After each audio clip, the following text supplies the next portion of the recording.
Assalamualaikum warahmatullahi wabarakatuh. Perkenalkan, nama saya Cut Liadiani dengan NIM 2005111084. Pada kali ini saya akan mempresentasikan PPT saya dengan judul Cina Masa Dinasti dan Jepang Masa Kuno.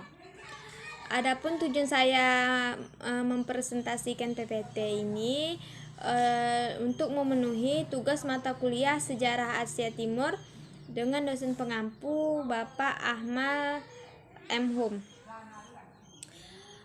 Baiklah, langsung saja saya presentasikan PPT saya. Yang pertama yaitu dinasti dalam sejarah Cina. Dinasti dalam sejarah Cina adalah rezim monarki yang secara turun-temurun memerintah sejak era sebelum Masehi. Dinasti yang pertama memerintah adalah dinasti Xia yang didirikan oleh Yu Yang Agung pada sekitar 2070 sebelum Masehi. Pemerintahan dinasti di Cina baru berakhir pada 1912 sebelum Masehi. 1912 Masehi. Setelah diruntuhkan oleh Revolusi Xinhai, selama lebih dari 4 milenium terdapat 13 dinasti yang pernah berkuasa di Cina.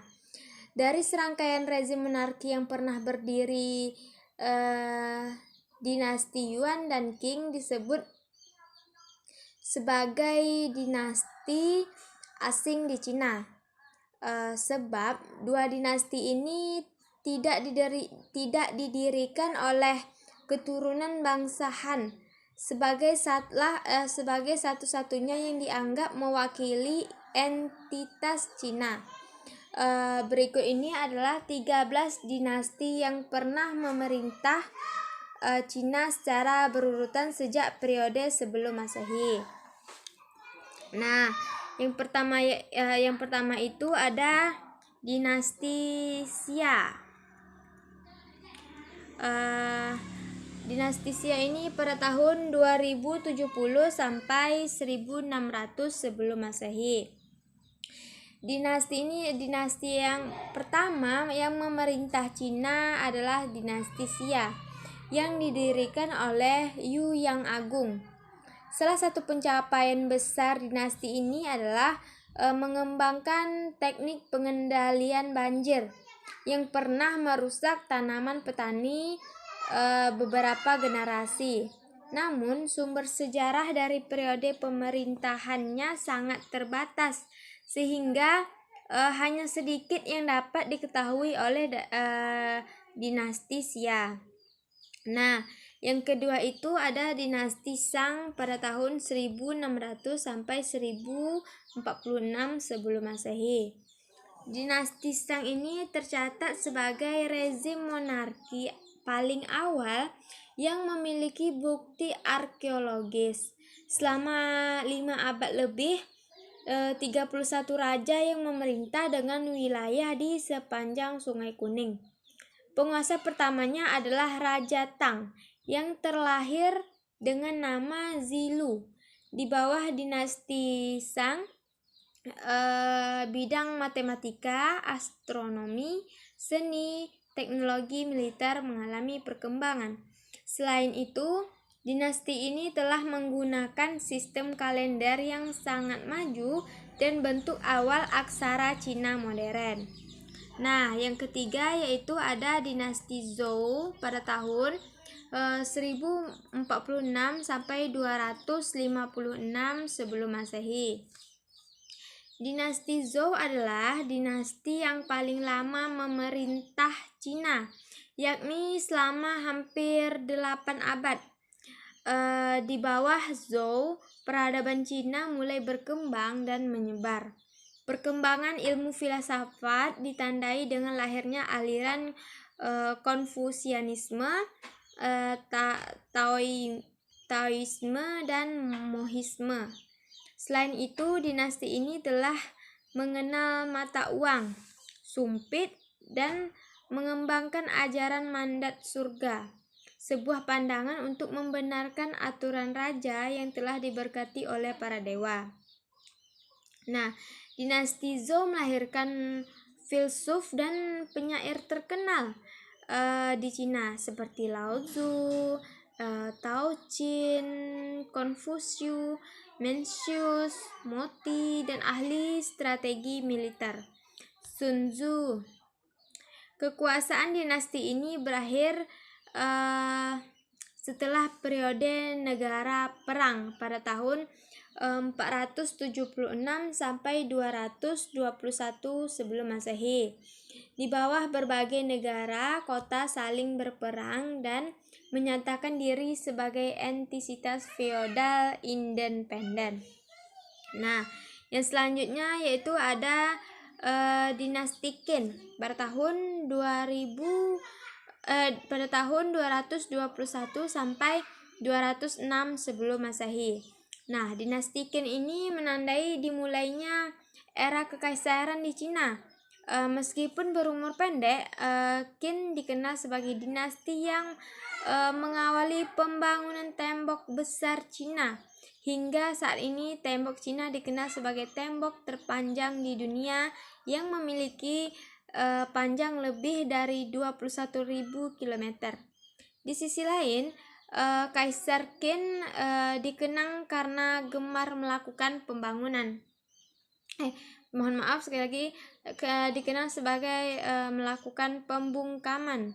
Seperti contohnya pada 213 sebelum Masehi ketika Kaisar memerintah pembakaran ratusan ribu buku dan mengubur hidup-hidup 460 sarjana Konfusianisme. Nah, selanjutnya yaitu ada dinasti Han. Pada tahun 206 sebelum Masehi sampai 220 Masehi. Nah, dinasti Han didirikan oleh seorang pemimpin pemberontak dari kelas petani bernama Liu Bang. Masa kekuasaannya yang bertahan selama 4 abad lebih kerap disebut sebagai zaman keemasan dalam sejarah Cina. Pemerintahannya dikenal sebagai periode stabilitas dan kemakmuran. Jalur perdagangan darat yang menghubungkan Cina dan Eropa atau dikenal sebagai jalur sutra juga dibangun pada masa dinasti Han. Di bawah dinasti ini Konfusianisme, puisi, dan sastra mengalami perkembangan. Berbagai karya seni dan penemuan seperti kertas dan porselen pun masih berpengaruh terhadap perkembangan dunia saat ini. Hingga saat ini orang-orang Han menjadi kelompok etnis yang paling dominan di Cina. Nah, selanjutnya itu ada periode 6 dinasti. Nah, periode 6 dinasti ini adalah istilah untuk 6 dinasti yang memerintah Cina selama periode pergolakan pada tahun 210 sampai 589 Masehi. 6 dinasti tersebut adalah periode 3 kerajaan yaitu Wei, Wu, Su antara 220 sampai 265 sebelum Masehi. Dinasti Jin pada tahun 265 sampai 420 Masehi dan periode dinasti utara dan selatan pada tahun 386 sampai 589 Masehi. Selama periode 6 dinasti, ibu kota pemerintahan selalu berpusat di Jianye atau sekarang Nanjing. Nah, selanjutnya yaitu ada dinasti Sui.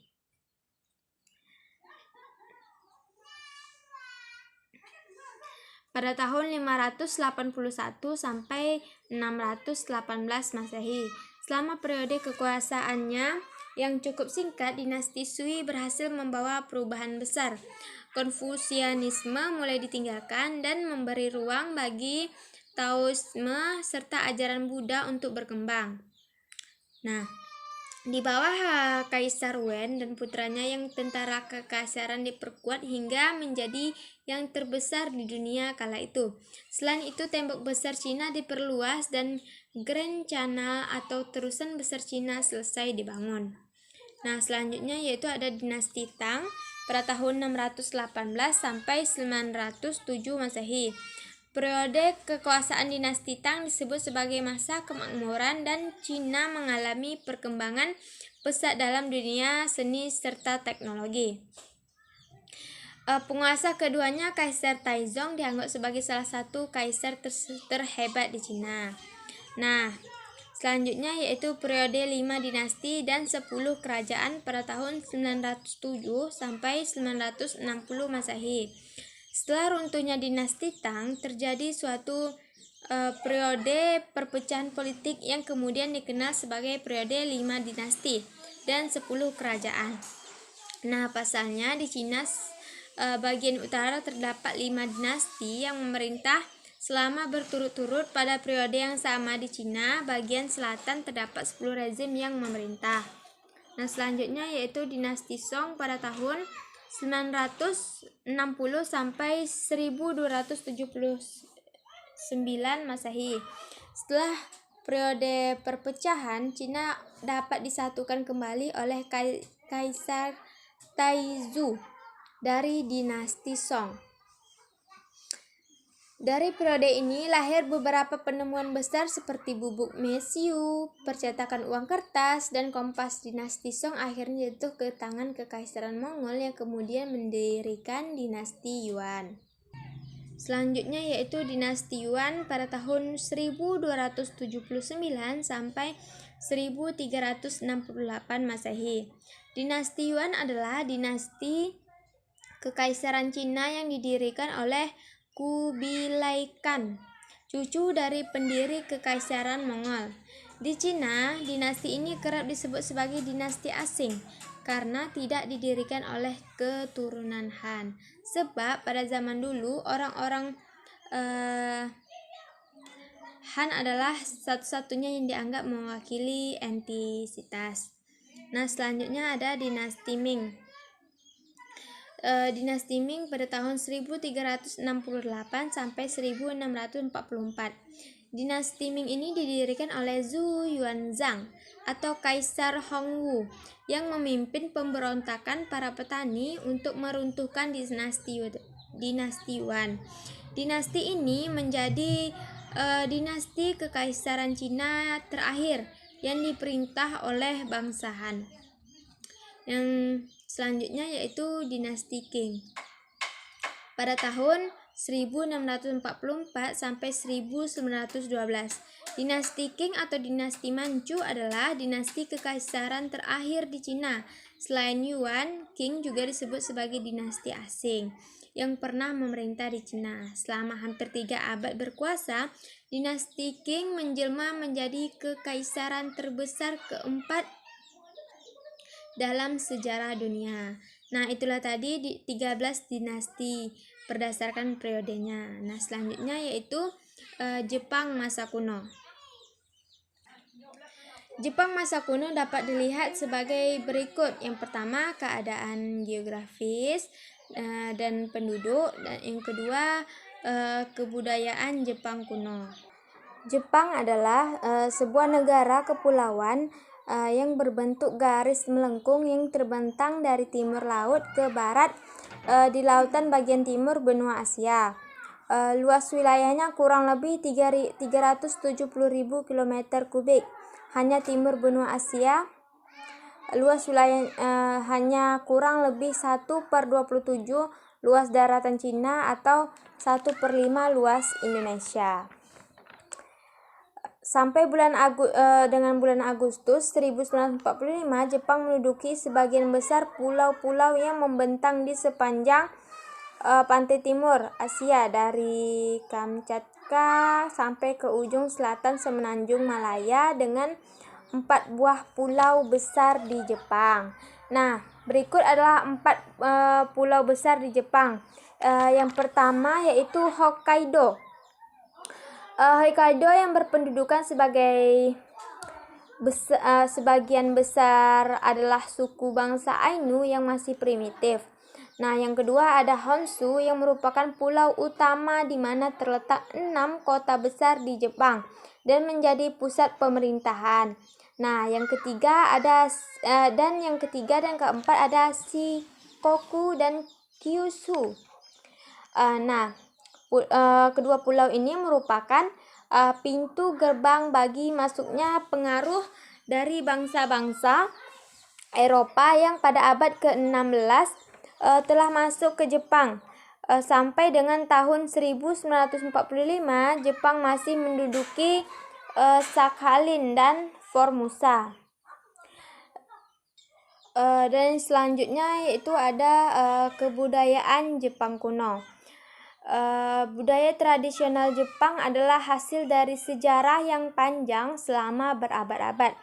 Selain membentuk budayanya sendiri, Jepang juga mengadopsi budaya dari daerah lain pada zaman kuno.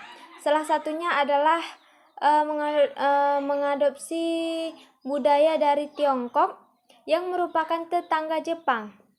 Huruf kanji yang juga agama Buddha merupakan adopsi Jepang atas budaya di Tiongkok. Sejarah budaya Jepang juga dibentuk oleh para bangsawan pada zaman Heian, dan zaman ini shogun dan samurai. Shogun dan samurai adalah pimpinan masyarakat hingga bisa menciptakan budaya yang masih bisa dilihat pada zaman sekarang. Budaya dari masa kejayaan samurai ini contohnya adalah upacara minum teh dan juga arsitektur Shoin. Tidak dapat dipungkiri bahwa Tiongkok memiliki pengaruh yang cukup kuat dalam terbentuknya budaya Jepang. Nah, yang selanjutnya yaitu ada Jepang diawali dengan zaman kuno atau yang paling tua, yakni pada zaman prasejarah. Zaman ini terbagi menjadi 3 bagian, yakni Paleolitikum merupakan zaman yang paling tua dalam pembagian zaman prasejarah dalam sejarah Jepang. Zaman ini dimulai sekitar tahun 100.000 sampai 30.000 sebelum Masehi, ketika manusia sudah mulai bermukim di Jepang. Paleolitikum ini menunjukkan adanya kondisi di mana pulau Jepang masih menjadi satu dengan daratan Asia pada 11.000 sebelum Masehi, di mana masa Pleistosen berlangsung. Daratan Jepang berpisah dengan daratan Asia secara perlahan dan berdiri sendiri. Nah, yang kedua yaitu Jomon. Nah, Jomon ini adalah zaman yang dimulai setelah zaman Pleistosen berakhir, yakni sekitar tahun 14.000 sampai 300 sebelum Masehi. Nah, pada zaman ini ditemukan tanda-tanda peradaban manusia di Jepang, di mana mereka mulai berburu dan mengumpulkan makanan untuk bertahan hidup. Manusia sudah mulai membangun rumah beratapkan kayu dan sudah semakin modern. Mereka yang hidup pada zaman ini sudah bisa bertani dan membuat pakaian dari bulu binatang buruan. Tidak hanya itu, pada kebudayaan Jomon ini juga ditemui bejana dengan pola sederhana, tembikar dan barang rumah tangga. Beberapa literatur menyebutkan bahwa keturunan Jomon adalah penduduk asli Pulau Hokkaido serta suku Ainu Honshu. Nah, yang ketiga yaitu ada Yayoi. Nah, Yayoi ini merupakan zaman yang sudah bisa bertani dan membuat pakaian dari bulu binatang buruan. Tidak hanya itu, pada kebudayaan Jomon juga ditemui bejana dengan pola sederhana, tembikar, dan barang rumah tangga. Beberapa literatur menyebutkan bahwa keturunan Jomon adalah penduduk asli Pulau Hokkaido serta suku Ainu di Honshu. Baiklah, sekian presentasi dari saya. Lebih dan kurang saya mohon maaf. Saya akhiri. Assalamualaikum warahmatullahi wabarakatuh.